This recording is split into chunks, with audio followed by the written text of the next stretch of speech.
Time to eat. For much of the developed world, food can be consumed anytime, anywhere. Plans and routine are created around food and drink. Ash Wednesday upends the schedule with the start of Lent.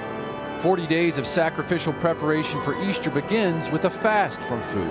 I think everyone should do it as a practicing Catholic. But how seriously do we take fasting? Roman Catholics ages 14 and up are to abstain from eating meat on Fridays during Lent. Ages 18 to 59 are obligated to fast and abstain on Ash Wednesday and Good Friday. To be honest, I don't fast in that days. On fast days, Catholics are permitted to have one full meal as well as two smaller meals that together are not equal to a full meal. The fruits of fasting can be abundant. It makes you more attentive to the things of God. But to be clear, it's not just some ancient practice reserved for monasteries. Fresh from receiving ashes that first Wednesday in Lent, this Benedictine monk even had a confession. I will say right out at the beginning, I am not avid as a faster. Still, Abbot James Wiseman and his brother monks at St. Anselm's Monastery in Washington, D.C. follow the requirements laid out by the church. Over the years, those have changed. There was a day when I was young when during Lent, every single weekday was a fast day. And centuries before that, the tradition of fasting was even stronger and went beyond Lent. Now some say the practice has been forgotten. We have mostly dropped fasting as a spiritual practice, at least as it was practiced for, say, the first 1,000 years of the church. Fasting is mentioned in the Bible, along with early church documents.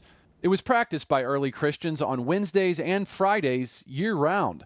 It seemed pretty important, so what happened? Jay Richards, a professor at the Catholic University of America, talks about that and more in his book, Eat, Fast, Feast. Heal Your Body While Feeding Your Soul, a Christian Guide to Fasting. Fundamentally, what changed historically over time is what I would call the death by 1,000 dispensations. Over the centuries, as Catholics spread out around the world, different living, working, or dietary conditions led to bishops granting exemptions from having to fast. Different dispensations to account for local circumstances that might have made sense at the time, but you add these up over hundreds and hundreds of years, what you find is just a kind of slow degradation of fasting as a genuine spiritual discipline. In Christ our Lord, amen. In the Duer household, the discipline lives on.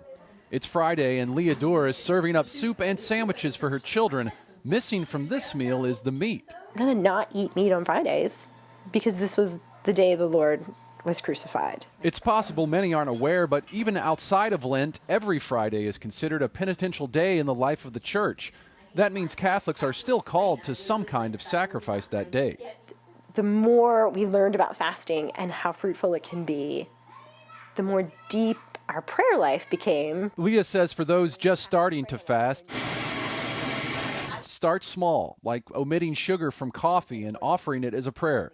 The family incorporates fasting in different ways throughout the year, including before particular feast days like Christmas. You have to fast before you can feast. You really appreciate that cookie at Christmas morning so much when you're hungry from not having anything but kind of the basics the day before. So if the fast of Lent prepares for the feast of Easter, that could call into question the timing of the parish fish fry, a tradition found at some Catholic parishes on Fridays during Lent. Does it feel like fasting from meat or feasting on fish? Probably both. It kind of feels like a feast. Oh, it's definitely a feast. I will say for those people who are carnivores, switching to fish is an abstinence. To learn more, we visited the Blue Ridge Mountain Range and heard from a Trappist monk and leader of his monastic community in Berryville, Virginia. Abbot Joseph Whitstock says it may be a matter of portions. You might as well eat the meat if you're going to eat just as much fish, you know. Then you're not really being penitential. As a religious community, Trappists are very intentional about fasting.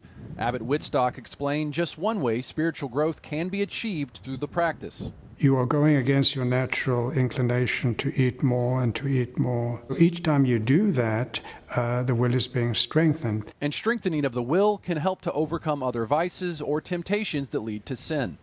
That strengthening translates across dimensions then into other areas of one's life. The abbot reminds us food isn't bad, it's very good, a gift from God, and some people shouldn't fast or can't due to health reasons. But he says modern culture has a problematic relationship with food, and there is evidence in two extremes.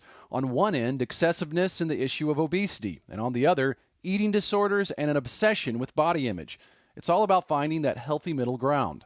There's just that freedom in relation to food, and it's serving its God-given purpose, you know. For Leah Duer, the art of fasting intentionally and spiritually didn't come overnight, but it was inspired through reception of the sacraments. The beauty of confession and frequent confession, and which led to the beauty of sacrificing and fasting and abstaining, and how much that just lends itself to a detachment from earthly things. The detachment from earthly things, part of the preparation for heaven. Mark Irons, EWTN News in Depth.